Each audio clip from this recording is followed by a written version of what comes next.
Welcome back to another episode of the Braun Performance and Rehab Podcast, powered by ISOFIT, Oro Muscles, and Firefly Recovery. ISOFIT is my go-to for all things isometric strength training. For more on ISOFIT, be sure to check out isofit.com. Oro Muscles revolutionizes rehabilitation with real-time actionable insights into muscle activity with live biofeedback and instant analysis, which has made a huge impact in my work with athletes. For more on Oro, be sure to check out oromuscles.com. Episodes like this are also made possible by Firefly Recovery, the official recovery provider of the Braun Performance and Rehab Podcast. For more on Firefly, be sure to check out recoveryfirefly.com. Today, I'm joined by Jared Jarvi, Tony Pedrotti, Michael Sullivan, and Michael Stegemoeller. The five of us are going to be discussing sports performance for lacrosse in particular.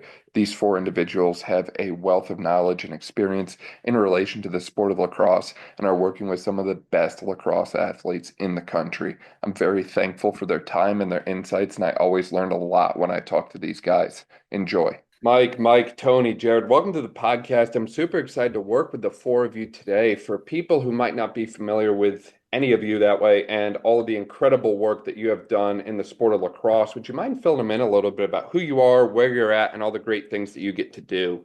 Yeah, absolutely. Thanks for having me on. Really appreciate it. So, my name is Jared Jarvi. I'm the Assistant Director of Sport Performance here at the University of North Carolina. And my primary training responsibilities with our women's lacrosse program, as well as being the sports science coordinator for our Olympic sport department over here at UNC.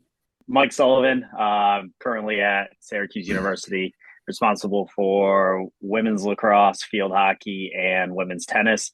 I also have a minor role with USA Lacrosse as the strength conditioning coach for the USA National Women's Senior Team. Yeah, Tony Pedrotti, same university. I'm on the men's side for lacrosse. I handle women's ice hockey as well and don't have any other cool, fancy titles or responsibilities. I'm Michael Stegemoeller. I'm at the University of Cincinnati. I've got women's lacrosse here as well as the swim and dive teams, and I recently took over the internship program here. So I got going on. Yeah, that's awesome. You guys get to wear a lot of different hats, and obviously you get to work with some of the best, if not the best, lacrosse athletes in the country day in and day out that way. And lacrosse, I kind of see that as a huge emerging sport in both the sports performance side, but also the sport itself that way. It's getting really popular. New professional leagues are being created, and I think it's just incredible to see that way. Earlier, last year, we dived into a lot of different programming considerations, general testing considerations with Nick, Eric, and Matt Nine that way. And it was a great episode, but I really want to take some time and dive into things a little bit more specific with the four of you today, in particular on the sports science piece. After I made the trip down to visit Jared and John and the folks at UNC back in October, I really, my eyes were open to this whole world of sports science and profiling and things that I thought I knew, and then I very quickly realized that I didn't that way. I'm really interested to hear for you all, when you're working with your lacrosse teams, from a testing standpoint, what kind of things matter to you and why? Does profiling matter? Does a certain force plate, jump or metric matter to you more than others? Do you like, Nordboard, certain sprint things? Like, how do you kind of approach this whole world of sports science within the lacrosse space that way? Yeah, I mean, I can kind of get us started with that. For me, and when I think about, the sports science piece, I try not to think about pieces of technology or one specific test time. I think more globally.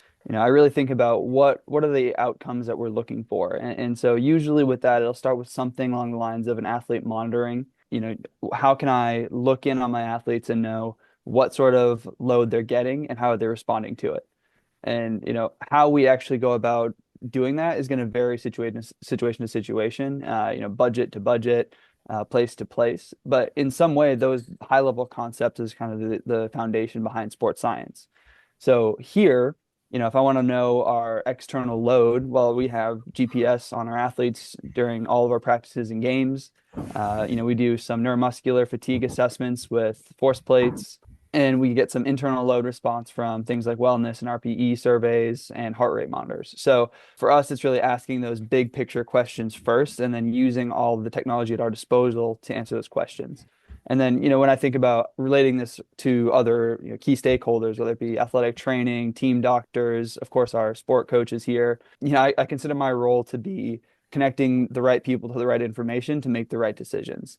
And that to me is what sports science is. As much as I love to flash my force plates and my GPS units and my very, very pretty dashboard, that really is what it's all about, right? It's very much about what do I have to do to get the information in front of the right people, because we can do all the tests in the world, but if we have athletes who are clearly very fatigued, into overtraining, but Coach Levy doesn't make a practice change about it, well, then it's kind of all for naught.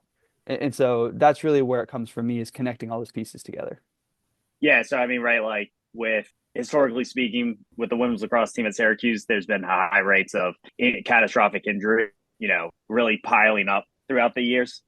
So, right, we're really using the tech and testing and sports science stuff, and more so as a health and safety standpoint at the moment, where, right, I'm using it as checks balances for myself or other support staff with the athletic trainers, making sure that, right, my programming is eliciting responses that we're looking for, in key areas where we can kind of minimize or hopefully minimize the risk of injury within these athletes, along with, right, just making sure that we're moving in the correct direction, whatever that's going to be for the future. With us, our main issue has been the keeping kids on the field and making sure that they're available to play.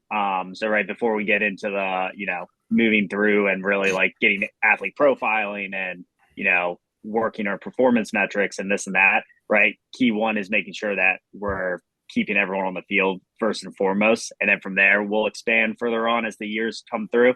But right now we're just, taking it bare bones and just really worried on the health and safety piece. Over here at Cincinnati, we're relatively bare bones as well. We don't have an athlete monitoring system. We don't have like catapult or heart rate monitors that we use on a regular basis. Wish we did. Over the fall, through volunteers on the team, was able to get some data from their Apple Watches that the coach lets them wear during practice, just to see what kind of mileage we get on a regular basis. And then if it was like over a 3-week period of time, averaging like 5 to 6 miles of practice, and we have an 8-mile day, that might be a conversation to have, or at least something to be aware of and bring up to the AT and the head coach. But on a weekly or biweekly basis, we jump on the force plates. And I think whether or not I see numbers that are like outliers as far as numbers to be concerned with, or it's just a visual eye test, whether to kind of see like that kid's either jumping slow or visually running slow, or conversations that we're just having to where the kids are letting me know, dude, I feel like crap. I think the relationship that I have with the athletes, and then the kind of alignment and trust that I've built with the AT, our AT and our head coach, those are kind of the things that we work with from a non-sports sciencey kind of standpoint to try to get there and provide some kind of value to kind of keep everyone healthy and keep everyone moving in the right direction. I'm a little bit similar to Mike.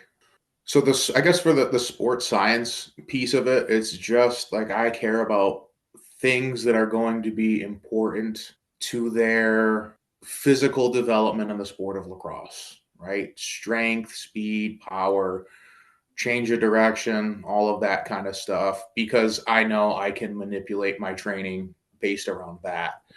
And so I'll test a 40. And I know a lot of people don't like to do that, but I'll test a 40. Kids like it. And I mean, it's pretty important. Most kids get up and down the field. I want to make sure your back squat's heavy. I mean, your back squat's getting better. Your bench press is getting better. We do use force plates and we do use NordBoard, but it's not one of those like week to week assessments. We'll do it, or at least I do it 2, maybe 3 times a semester, just to make sure that we're trending in the right direction. The reason, again, I don't like to do them weekly is those numbers change and undulate so much based off of so many factors that we can't control. I feel like it almost just adds an additional amount of stress to the student athletes, because and I know in my case, right, if I had a kid not test well on a force plate, does that mean he's not going to practice? No, he's absolutely still going to practice. maybe even, let's say this, maybe it's okay, maybe the coach is super bought in, we hold him out of practice, but we test a force plate and he's low on game day.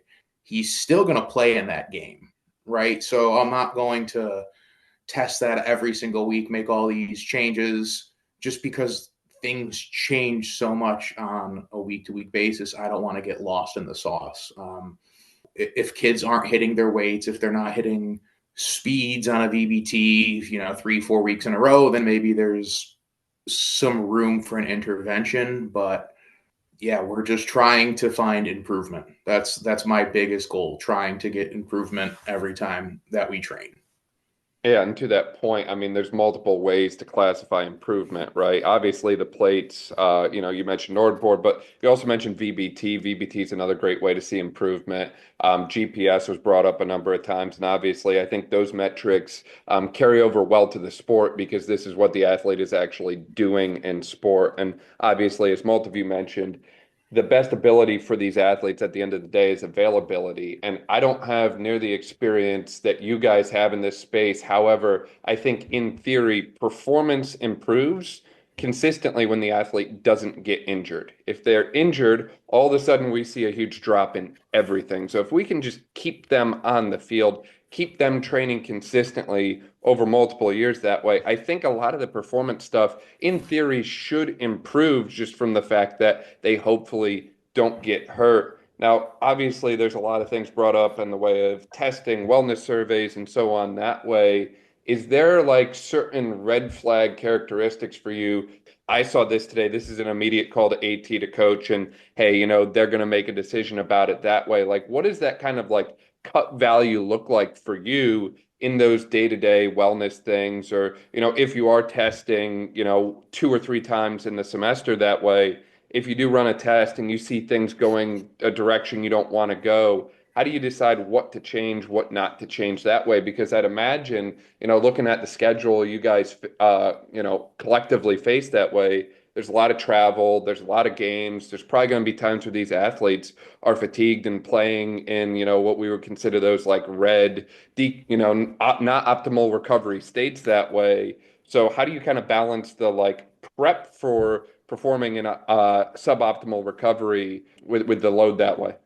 I think for us, we will flag certain values based on some deeper statistics. We won't just say, oh, a jump is down, therefore the kid is tired. How much? And jump height is a good outcome metric, but it's not the be all end all.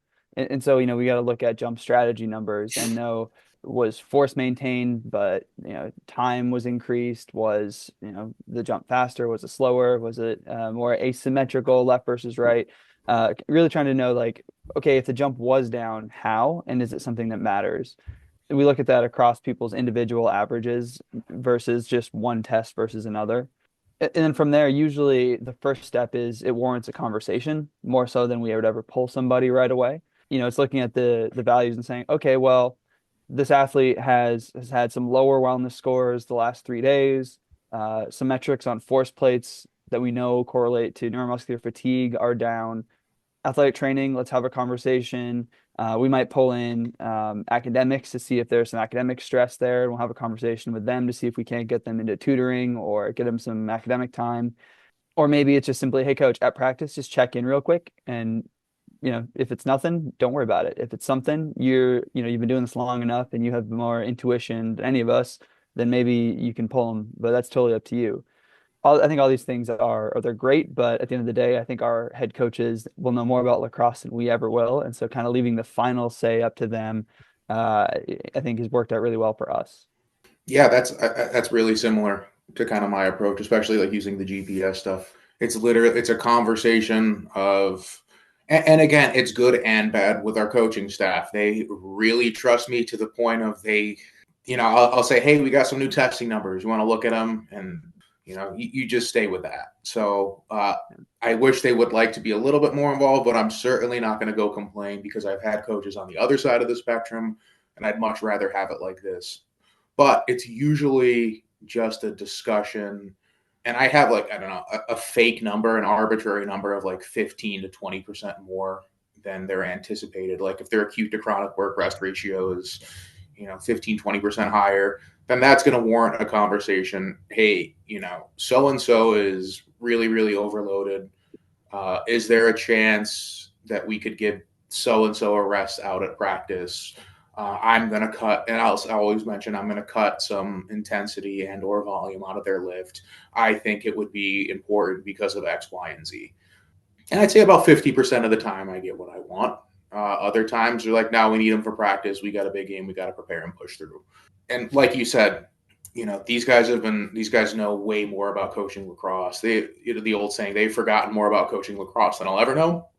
So I'm okay with that. And like you said, the only thing that we can do is present our case. And if we don't get what we want, don't throw a big temper tantrum like a baby. It is what it is. Like, I don't know about your place, but at our place, like, our jobs aren't on the line. At Syracuse Lacrosse, like, we went to the quarterfinals last year and there's still people calling for a regime change. Like, there is actual pressure to win. So that's why all I can do is provide the information and not get, upset when they don't listen, because that's okay. Yeah, it's something that we talk about a lot in all of our staff meetings.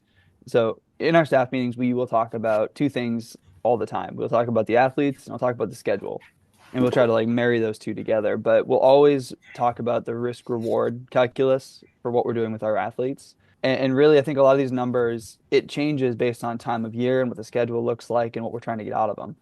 In the fall, if we see some of these numbers starting to dip, there's a chance of fatigue at play, and some of our key players that we know are going to play for us this spring, I think the risk reward isn't worth it. So we'll just pull them. We'll say, you know what, cut their reps a little bit. It's not worth pushing in a state where we think there might be a chance of injury.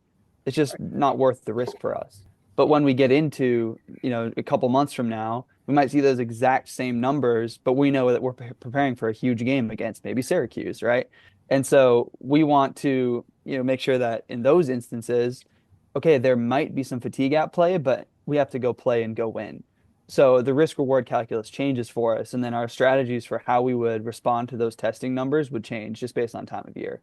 I agree. I think risk versus reward is kind of the centerpiece of how we make decisions between myself and whatever feedback I might have to provide to the AT and the head coach. And I mean, our head coach, like Tony said, they've been around lacrosse longer than we'll ever have been. And so at least our staff here is really good about managing the high minute players as they see fit, especially when it comes to end season and over the course of our fall ball, whether it's visually or just coming off the weekend, understanding who played what as far as minutes goes, whether it's the AT or the head coach, just pulling high minute players from some sevens drills, whether it's some offensive or defensive sets. Everyone, at least on our staff, understands the risk versus reward and saving legs when it matters most. So that's kind of how we manage that. And then when it comes to, especially in season in the spring, whether or not whatever our schedule comes out to be with some random midweeks before we get into conference, whether we're conditioning once or twice a week, some conversations, especially last year, were had about scrapping the conditioning that I had planned for subbing in some either full field like clearing drills and letting that take care of some extra aerobic work, or scrapping some of those and just hitting some more direct conditioning work from my side of things. So that's kind of how we work it over here. Kind of get back with technology and stuff. So, right, we don't have necessarily the density of equipment to be testing on a, weekly, monthly, we just don't have the density enough to share with all the other teams because we're, essentially sharing let's say a force plate with 17 other sports. So, right, there's some of that going through it, but right, I'm fortunate enough where, and, same with Tony for the most part, but right, we're in a location with Syracuse where all of our teams are essentially housed in one building. Our weight room is kind of right in the center of it. Our offices are right outside the women's cross locker room. So, right, as far as wellness surveys and tracking and monitoring stuff like that, right, if there's ID an issue with any of the athletes, right, it's not obscene to think that I'll see them 3, 4, 5, 6 times in a day, depending on what their schedule's like. So, right, I can always talk to them first before I ever present any sort of, indication to the coaching staff or the athletic trainers. if need be, I mean, the athletic trainer usually is on top of it too. So she usually ID stuff pretty quickly as well. But I mean, most of the time it just comes down to talking to the kid, see what's going on. Right. I don't like to bring up too much stuff to the coaching staff because, like, right, when I do have to make an adjustment or bring a point to them, like, I want them to be able to listen where it's just not constantly like, I'm bombarding them with like, oh, this person's like, left calf is kind of sore, like, like just stuff that's relatively irrelevant to get to the end point. But yeah, I mean, right, like we're in a lucky situation. I'm just constantly talking to them all day long. They're texting me all day long about, what's going on with their bodies and school and stuff like that. So most of the time we just idea it like that. And right, as far as like, surveys and stuff go, right, you always have to take it with a grain of salt. Like, damn, we were talking about it the other day, right, where you could have like, just the most average practice of all time. And you have, your workhorse athlete that says it's a 1 where it should be a 5. And then you have, someone that can't tolerate any kind of workload and they'll say it's a 10 just because that's what they think it is, or that's just what they want you to know. And right, you just have to assess that by knowing who's who and what actually like matters at that time. Right. Like if, the person that puts a 10 every single day for, 3 weeks, but is still scoring 3 goals a game and has no drop off in performance at all. Like when do we call it quits on paying attention? Yeah, and I mean, I would say the other thing that I think about too, and I see this with my guys all the time, I think Tony will appreciate this, is, the pads and protection that they have compared to the amount of contact that occurs in lacrosse on both the men's and the women's. There's a little bit of a mismatch there. So I think as almost like a side effect of playing the sport, like it's normal to have a couple days where things don't feel 100%, or especially the goalies. Like a lot of the goalies I've worked with in the past wear like a pair of gray sweatpants, and that's to protect their legs. And it's like, you're getting hit with a lacrosse shot coming at you 90, 100 miles an hour. Like some of these things are going to hurt and sting a little bit, and that's almost like just a side effect of the sport, so to speak. So I'd imagine there's going to be times where it's just the sport itself dictates that the athletes are not going to be 100% all the time. But that also makes the work that you all collectively do that much more important, especially in the off season that way, right? Like, you almost go through like a little bit of an armor building phase, I'd imagine, to kind of prepare the athlete for the actual physical contact and like physical beating that they kind of take in response to the sport that way, I'd imagine. Yeah, and I think like we've talked a lot about like, oh, athletes are tired and we have to figure out ways to pull them back. It goes the other way too, absolutely.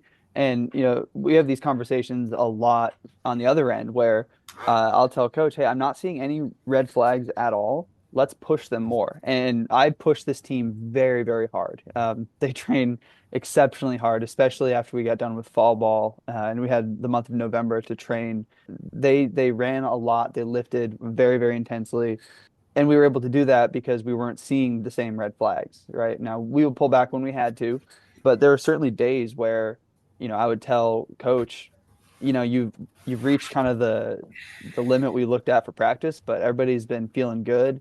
And I think we should go for a little bit more. Play another, 5-8 minutes and see what they feel like. It goes both ways in this monitoring. Like we have to also understand like they need to have that armor, as you called it. So we give them those high loads for sure. Obviously, they need to have the armor. Obviously, it's possible for them to get beaten up and banged up a little bit in response to the sport itself that way. And I would say the other piece too, the technology piece and that involvement in sport is ever evolving that way. And one of the things I see all of those things kind of coming together is that kind of concept of return to play or return to sport. And this is an area where I feel strength and conditioning coaches can play a really big role in that process for the athlete. I like to bash PT every now and then because I'm a PT myself, and I feel like a lot of the times we undervalue or underappreciate how important that return to sport process is for an athlete following injury that way. And I think that the more we can kind of like comprehensively progress that athlete back from a controlled situation, like, a rehab room that way, to a chaotic situation, like a game or a practice that way, the more we master that progression, the better off the athlete is going to be long term that way. I'm interested to hear from you all that way. If you've worked with any lacrosse athletes in that return to sport, return to play progression, if you will, following any injury, I don't care if it's shoulder, knee, hip, whatever that way. what was kind of your general framework, or what was your kind of approach to take that athlete from a point where they were, not even stepping on the field possibly, all the way back to unrestricted play that way? One of the, at least in the weight room, right? So oftentimes, like, we'll get, and again, it is on a case by case basis, but standard, we'll get the athletes back when they're, pretty much full participation in the weight room. Like, I don't have very many limitations. And I don't know, for me, I've just been having luck with your standard basic linear progression, adding 5 to 10 pounds on lifts, like starting at a really silly low amount, mostly to build confidence. I'll use one of our athletes who had some back stuff, just getting him under, not getting that belief system that any load on your back is inherently dangerous, right? And just saying, okay, well, do you think you could squat the barbell 10 times? And, well, yeah, of course I can do that, right? So we do that. And the next week, we think you could do that with 10s.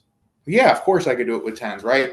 And by going and using that strategy, especially in the area affected by the injury, 8, 10, 12 weeks down the road, all of a sudden, oh shit, we're back to back squatting more than we even have in the past. And guess what? Everything's okay because your back is now stronger, because your spine and discs, shocker, adapt just like any other time that you're going to stress something in your body. So as long as we do it intelligently, we're going to be in a good spot. I think for me, the biggest thing is I don't know about the biggest, but one of the things that I'm very passionate about is how we talk to athletes, using the term of don't do that. That's dangerous.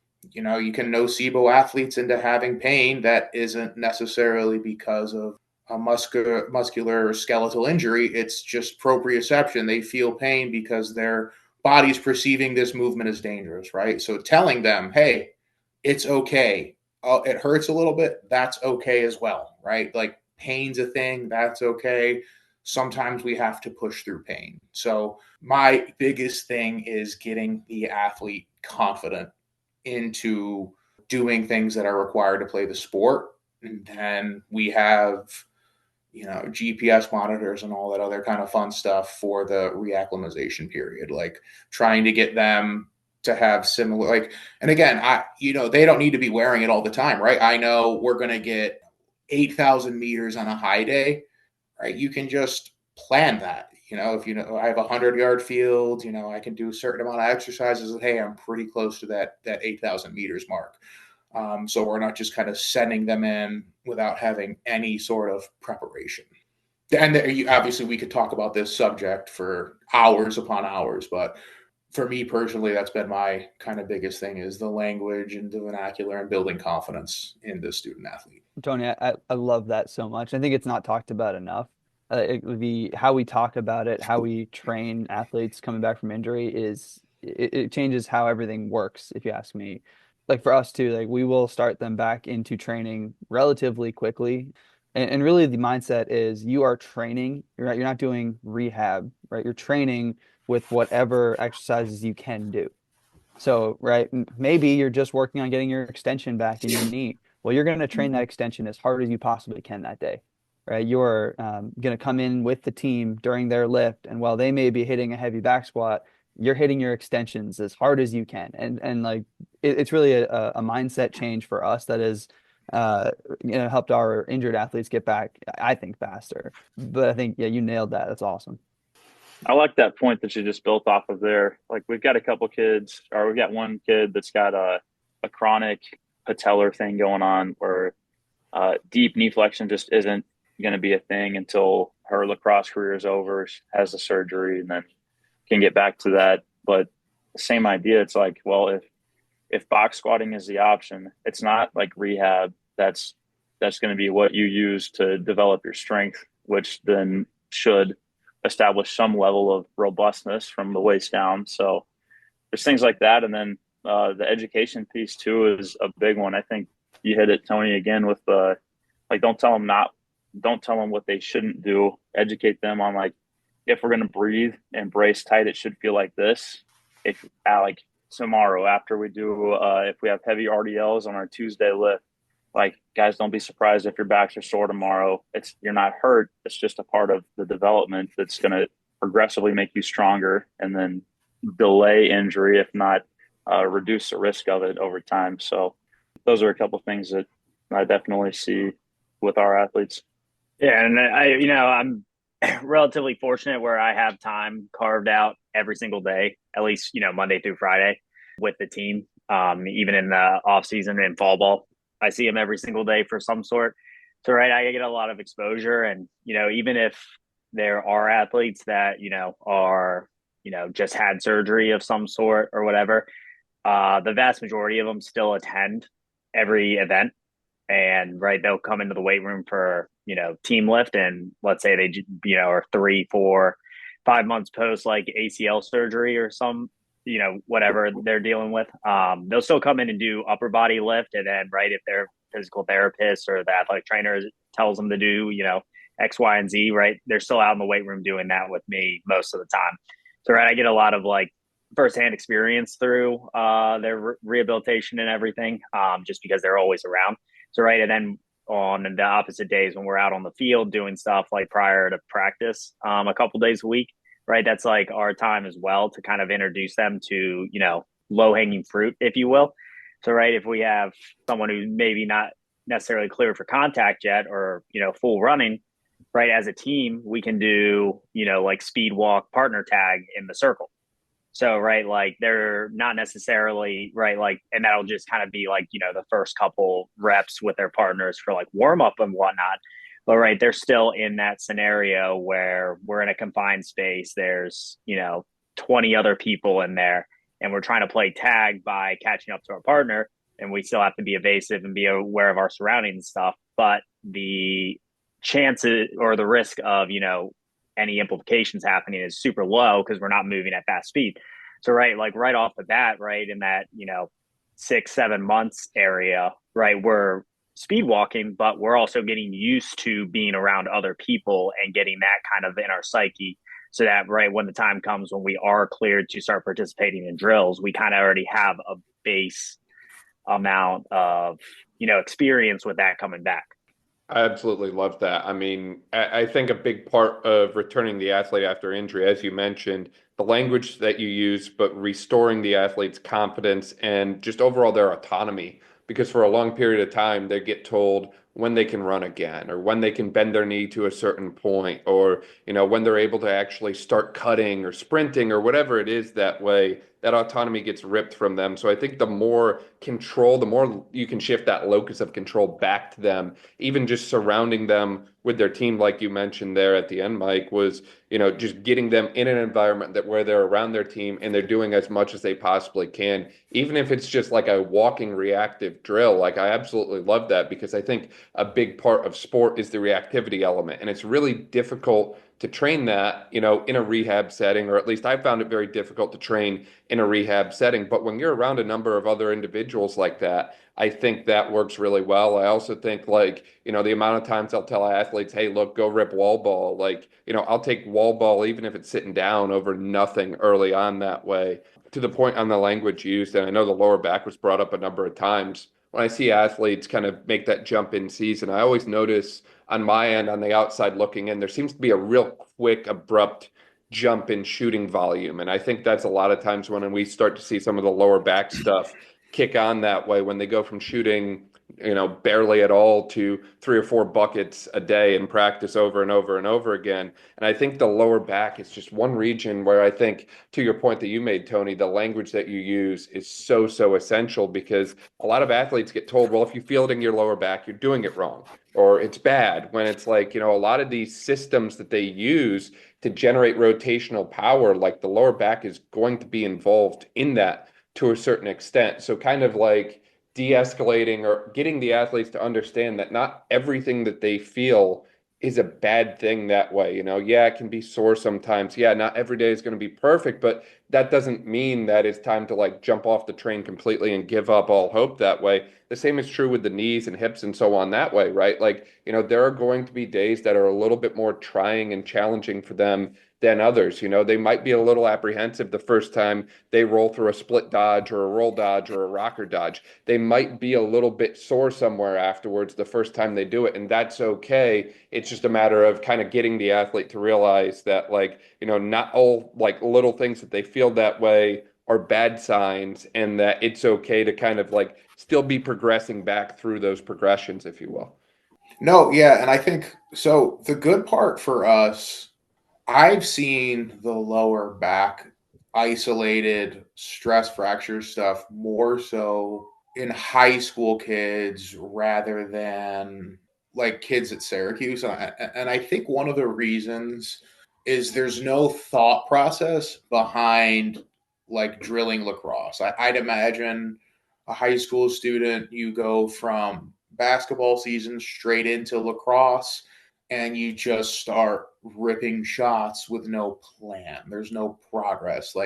Our kids are and again, I make fun of them a lot. I do, but they're lax rats. They just are. And these kids are shooting year freaking round buckets of balls. So we really here at least don't have that issue. And I think that's just because these kids have been shooting a bucket of balls at least every day since they were 10. And they're so adapted to it. And they're so just used to it that we haven't seen any of that low back stuff. But what I would say is for the younger athletes, there would probably be a good idea to have some sort of scaled progression. And, day 1, you take 30 shots, day 2, you take 50 shots, something along the lines of that. I haven't put that much thought into it. Because what I've also learned, I've talked to a couple of them. I was like, okay, well, maybe just take it easy. Don't shoot as hard. Apparently that's not good. That messes up your form and technique. So you got to go out and rip it every single time you're there. So that would be a big suggestion for younger lacrosse athletes, is to at least have some sort of thought process and some sort of scaling to how much you're shooting. Yeah, and as far as on the women's side, I'm not really seeing too much of it in general. Most of the time I'm going to assume is just because of the differentiation in the sticks, where women's lacrosse, they're not taking most of their shots from the outside and ripping them as hard as they can. So we're not seeing a huge issue with low backs. Most of the low back stuff that I'm seeing is mostly just from them being weak in some way, shape, or form. So, it comes down to a structural issue of what they're doing when they're not at school, because I know that we're, at least training low backs and, that region of them to withstand, the forces pretty well. So, usually it's just one of those things of whether or not they're doing what they're supposed to, but it's not really usually coming from lacrosse specific stuff. I think I agree here. There's not too much lower back stuff that I've seen from the eye test, and just knowing what our team values. A lot of it can resort back to seeing the volume of running that we do, a lot of anterior tilts in the hips for the girls that we have, and then a lot of hip flexor tightness that I think presents itself as some lower back stiffness every now and then. But I'm not the most well-versed in lacrosse, only being my 3rd year with them, but I don't think a lot of it could be pointed back to shooting practices. I love to hear that. There's definitely a disconnect between high school and college then, to your point, Tony. And you mentioned a number of different things there. You mentioned hip flexor tightness, you mentioned pelvic control, and obviously, to your point, the overall shot speed. These kids want to shoot hard, they want to shoot fast, and they want to be strong on the field that way. And we've talked about armor building before that way. How does all of that kind of come together into the works and the magic of the programming for you all that way? Where does the armor building fit in? And, on that note as well, does the programming change at all in season versus out of season? I see a lot of people online. I feel like every time I open Instagram, there's a new lacrosse guru with some lacrosse specific thing to help you shoot faster or harder that way. Do you feel like the specific stuff is really needed for these athletes, or do you kind of keep it a lot more general physical qualities that way that you train from the actual weight room side of things? Yeah, I mean, I think you're going to know my answer. It's going to be the general physical qualities. Obviously, there will be a couple of nuances and differences among sports. there's always are, but that's more so just based on like the kids you're training rather than the actual sport. Like they're going to get their skill work and development playing lacrosse. We want to make sure that they're continuing to develop, getting bigger, faster, stronger, staying mobile. To answer your question, so we do most of our quote unquote armor building, unfortunately, when I don't get to train them, in the winter, in the summer, when they're home. Now, a change that we made this year during fall ball, we lifted 5 days a week, practiced 5 days a week. So we went hard. Now, granted, it's, I thought, programmed intelligently. It's not like we're going in and hitting max back squats 5 days a week. We matched the practice intensities with our weight room intensities, kind of like we talked about last time. But yeah, in season, we'll go from 5 to 3 days, ideally. And this is still a conversation that we're having with our coaching staff. So we'll have a high day, we'll have a low day, and then we'll have our day before a game, CNS primer, whatever jargon that you want to use to call it. Pretty much just hitting explosive cleans, step ups, throws, that kind of stuff. And I've actually what's helped me convince the coaches is the kids like to do it. So the kids go to the coaches and say they want to lift. And this year we're actually going to talk about doing that on the road. The biggest difference is the amount of time we're going to be in the weight room in season, and then what we're looking for. We're always looking to get better, no question about it. But I have a little bit different expectations. I'm going to be a little bit more lenient if a kid's quote unquote not feeling it that day, to a point, whereas when we're in fall ball, it's for the most part like, hey, you feel like, okay, I'm sorry, but we're going to have to push through, because this is the time where we're going to push through. In season, I might give them a little bit more grace, but we're still like that high day, like we're still going to, be 0 to 2 reps in reserve over 80% on our main movement, because that's what it takes to build strength and to get stronger and all that other kind of stuff. Now, again, if we have multiple games in a row, sometimes we'll play 3 games in a week. Yeah, that high day lift for sure is going to look a little bit different. Like I'm not a complete meathead. I understand that part, that component of it. But again, the longer I've been in this, kind of the one thing that stuck out is like effort has to be there. That's the number one thing. Without effort, without intensity, you're kind of just wasting time. And I have seen, and again, what the heck do I know? I don't know. But like a lot of these lacrosse specific movements that I see on social media are just done at, such a low to moderate intensity. I'm like, okay, that looks sick. What adaptation do we think that's helping us with? What outcome? Like where specific? Like I know it looks like lacrosse, but like what is this actually happening? Like helping? And I doubt that anybody could give an answer that's truthful.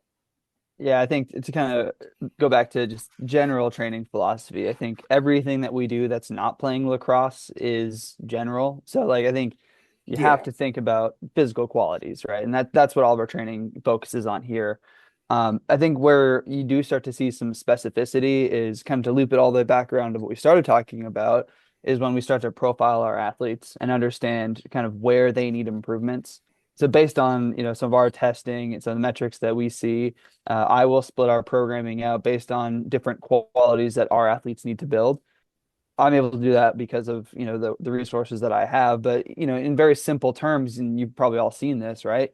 Usually it's your younger string bean, weaker athletes need to work on getting stronger, building muscle. Some of your seniors, fifth years who are very, very strong might need to work more on speed, power, reactivity, some of those more transitional qualities into sport. And so our programming will always sort of shift based on the individual needs of our athletes. And that's really where the kind of the magic comes in for me is I don't have just a 52 weeks laid out. We're going to do this quality, then this quality, then this quality. That might change based on what our testing shows us. And if our team is, at a point where maybe we can skip a phase and move forward faster, then great. But at the same time, if we're not getting to where we need to be from maybe some more foundational qualities, we'll lengthen those training blocks out until we get to where we need to be. So really, I think that's where the lacrosse specifics come in, is just making those decisions on what we're going to train at what times of year, how frequently, and all that sort of based on the testing that I have, the athletes in front of me. For the most part here, our work is extremely general. Last year, ventured off into the quadrant reports that Hawken Dynamics provides based on jump height and time to take off, and kind of bucketed some athletes in that way, whether they jump high but not fast, or fast but not high. And we varied the plyos that I gave them in season based off of that. Kind of year round, especially for the upperclassmen, I'll give a little more freedom, especially after my first year here, knowing the group that I was going to have coming back can trust their movement quality and all of those things. Earlier on, maybe didn't keep them as long on a front-loaded squat program as the newcomers to better develop that pattern, and then progressively move them on to either a back squat or a box squat, things like that we moved to, and then progressed to either a chain squat or banded squat in season. But for the most part, it's all extremely general. Like to try to develop a wide variety of movement qualities that, in my opinion, establish a lot of kinesthetic awareness, which can help with robustness kind of from head to toe, whether that's in the form of some Metcon work or some kind of modified strongman work with some carries and things of that nature. So yeah, that's kind of how we roll here. Yeah, for us, we're training in the weight room 3 times a week in the fall, out on the field twice. And the goal for in season would be in the weight room at least 3 times per week. Now, we're granted, right, that's going to be less than that on occasion, just depending on the game schedule, right? We are in an odd location where we have to travel out quite a bit, especially for conference games. There's not too many ACC schools that are particularly near us. So most of them is a day travel schedule. But the thing that we implemented last year, and, we're going to continue on for at least the foreseeable future, is that, right, we do our normal standardized testing with, the force plates, MoboBoard, handheld dynamos, and we started doing the 30-15 intermittent fitness testing with the team. And right, we do all that stuff essentially in this last week of the fall to get the most accurate, numbers for where they're at that moment.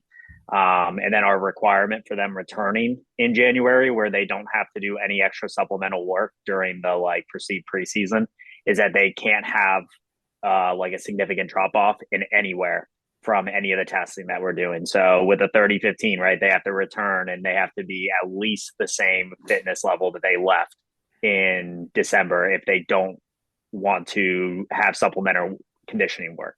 If, we have a significant drop off in their hamstring strength based on the MoboBoard, or, some major issue with their counter movement jump from the force plates, right, you're going to have extra supplemental work in the weight room with me. Right. Not that they don't want to hang out with me more often, but they don't want to do that. And especially at an odd time during the day where we know that they're going to be free, which is usually at 6 or 7 a.m. We do all these things for checks and balances, right? Like I was saying earlier with the testing, right? It's for me to make sure that I know that what I'm giving them is accurate, but it's also to make sure that they're doing what they're supposed to, so that when we transition back into the season, I think it starts the second week of our semester. We start a week earlier than the actual lacrosse season is this year, that we're ready to go. And right, we know that we're putting everyone on the field as safe as possible. And if you somehow messed up and you're not ready to go, sorry, but we're going to have to allocate those, 20 hours differently than everyone else that did what they're supposed to. Yeah, no, I like that. And I think that speaks to the individualization piece, both on the profiling side that Jared brought up, the jump side that Michael brought up, and obviously to your point there as well, Mike. And I think, the other piece I would say too, on the general side, is I think that a lot of times I see individuals kind of silo themselves into a certain way of thinking about exercise and movement. And it's, we've got to keep everything quote unquote functional, whatever that means. And they demonize training with machines, or they demonize just general body weight stuff. And they kind of like silo themselves into this one line of thinking. And I think in general, when it comes to working with this athletic population, is you just have to keep as many options on the table as possible. Like machines are your friend, body weight is your friend, barbells are your friend, landmines, kettlebells, whatever you have, find a way to implement it. And I think the more that you can expose them to a wide array of stimuli, to your point that you made, Michael, just, stimulating the body in a lot of different ways and enhancing that proprioceptive element a little bit, the better off they're going to be from an athletic side of things. And, I know we've all had discussions on that in the past, right? Like I walk into UNC weight room and I see machines places. Tony, I know you're a big machine guy as well. Like I know that that's kind of like the thought, or I believe that's kind of the process that you guys use that way, but I see a lot of people avoiding that. And I think ultimately at the end of the day, like you have to be willing to think outside the box and just try a little bit of anything and everything with this population. Oh yeah, 100%. Like you can't be, I guess like my core fundamentals are, you have to train the big movement patterns, provide, progressive overload. Obviously there's definitely way more to it, but that's just bare bones foundation. And I don't really care what that exercise is all that much, as long as it's being trained with a really high effort intensity. Like I don't want to sit here and debate front squat versus back squat versus archer squat. That just doesn't, I don't care. I really don't. Like pick a movement that you're and again, this is like, kind of the whole Dunning-Kruger effect of like, when you first start exercising, it's like, oh, I'm just going to do things that I like and work really hard. And then you go to where you learn a little bit of information. You're like, oh, you can't do this. You got to do that. You got to do conjugate. You have to be undulating. You have to do triphasic. And this gives you different moment arms in this one. And then kind of like to the point where I'm at now, it's like, okay, as long as we're doing the movement patterns and as long as we're working hard, like that's fine. Because at the end of the day, if you're not enjoying your training, it's another thing to talk about. Like if you're not liking it, if you're not having fun doing it, then eventually your motivation is going to stall out. You're just not going to want to do it anymore. So, and I very rarely get this, but like I'll still, if a kid like really doesn't want a back squat, that's fine. I don't care. Well, front squat, you better work really hard at it. If a kid ever approached me and said, hey, I really want a Zercher squat I'd say, hell yeah, brother. Absolutely. Like we'll rip Zercher squats, but I don't think that's ever going to be a thing. So yeah, I'm not super. And the other thing too is like, you're going to have constraints depending on your location, right? So if you can't adapt and you're like starting to freak out because you don't have access to a barbell, like good luck, good luck in this career, because every place is going to be vastly different. I think Tony and I are going to become best friends because he's just speaking my language with a lot of this. Like, I think about programming in terms of strength qualities. Like, what am I trying to build? And truthfully, I can't stand when we debate, an exercise versus an exercise. Like, it's how you use it. It's not necessarily the exercise. Now, yes, I'd grant that there are certainly differences between a back squat and a leg extension, certainly. But for the most part, right, it's about the quality we're trying to build. And, I'm right there with Tony. Like if my girls ever come up to me and say, Coach, I can't stand front squats, I want a back squat, great. All right. As long as you do it to the intensity that I'm prescribing to you and building the quality that we want, great. Because again, literally everything that we do is general. So as long as you're building the quality, the rest of that doesn't really matter. Now, yes, and there's also, there's things that are, quote, optimal for certain qualities versus other things. For example, you can build maximal strength with purely body weight, but it's going to require a lot of reps and a lot of fatigue and a lot of soreness. And you're not going to get a whole lot of gain out of that, especially with higher level athletes. But right, like if I had an athlete who just had an empty room for 6 straight weeks, well, then it's body weight squats, split squats, and push-ups, right? Until, they can get to access to a weight room. But either way, it's like find the quality you're trying to build, pick the exercise you think works the best in terms of, most gain for your space, and the athletes enjoy doing, and then push it, whatever that means. Yeah. And so that's why, like Dan mentioned, you walk in our weight room, we have racks, absolutely, bars, bumper plates, the whole nine. But we also have pit sharks in the corner. We have leg extensions, leg curls. We've got a whole bunch of different alternatives for various exercises because, individual cases require that, especially in the return to play situations. So, I think that if we think a little bit more about, the qualities we're trying to build and less about debating the individual exercises that we're using, I think we'll all get along a whole lot more.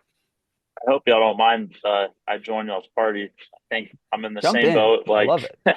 The quality and stimulus. I think early on for me, those two things. Well, I guess not early on, but year round. That's the theme. But early on, I think there's, at least for myself and the athletes and the training ages that I'm working with, there's boxes that I want to check as far as competency goes with different movements, and then in season, especially when like we played a couple games in a couple days, either training motivation or energy might be low. I think providing the opportunity to just like pick a pull, pick a push, depending on the logistics for the space that we're in. As long as you're driving it, and it's like if we're doing a set of 8, like girls, I need this 8th rep to be probably the hardest thing you've done today. If you can make it happen, I don't think it really matters what you ask them to do, as long as it's achieving that kind of stimulus that you're looking for. Yeah, no, I absolutely love that. And I think, as you mentioned, it's all about the context. It's all about the intent and what qualities you're trying to drive. And there's a million different ways to do that at the end of the day. And that's where the art and the beauty of all of the strength and conditioning knowledge really comes to play, I think. I feel like we could talk about it all day long and still not cover everything that we need to that way. But for people who want to find out more about you that way, or if there's any closing thoughts, closing remarks, anything anyone has that way, would you mind kind of running it back for me there? One thing that I will always advocate for anybody listening, right, is that the sport of lacrosse is wildly understudied.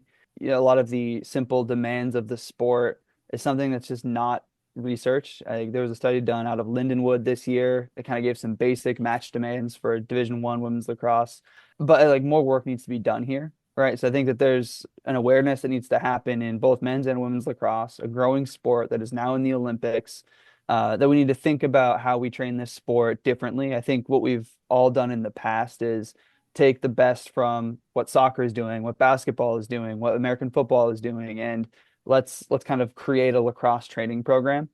But certainly, I think that there needs to be more research done quantifying the demands of this sport, looking at the biomechanics, specifically women's lacrosse. I'm sure both Mikes would agree that there's some biomechanical issues at play in this sport that we probably should look at a little bit deeper. And I think that there's like a need there. So any researchers out there, anybody who works with women's lacrosse, who's willing to, start to put some of this information out there, I think that would help this whole sport grow. And those of you that are running professional leagues out there, this is an asset investment thing right here, because our athletes staying healthy is what's going to make these leagues grow. So, again, I think that's kind of my big push for this sport, is to start to understand it and kind of rewrite the playbooks that we've been training from. Yeah, no, that's awesome stuff that way. For people who want to find out more about you all online that way, where can they find you at? Instagram, TikTok, MySpace, Uvu, Skype? Where are y'all at these days? I'm just on Instagram, Coach_Pedrotti. And thank you again for having me on. Love coming on here and just yapping for an hour. It's always fun. Yeah, my primary social media would be Instagram as well. It's Coach_Jarvi, Jarvi. But if anybody wants more information, wants to talk lacrosse, or has research they'd like to send my way on this sport, they can find my information on just the UNC website, goheels.com. Search for my name, my phone number, email should all be on there. Yeah, same thing here. Usually just Instagram. It's Mike Sullivan SC. And then, yeah, same thing for Tony and I, Qs.com. Just look up the staff directory. Our emails and contacts are on there as well. Pretty much just on Instagram, and it's Coach Steg, STEG. My email should be on our Cincinnati staff directory website online. But, yeah, thanks, Dan, and everyone. This is awesome. Yeah, thank you again, everyone, for your time and all the insights that you shared that way. This is always incredible, and I really hope that these kind of conversations continue to help propel the sports performance and sports rehabilitation world as it relates to lacrosse forward that way. Thank you again.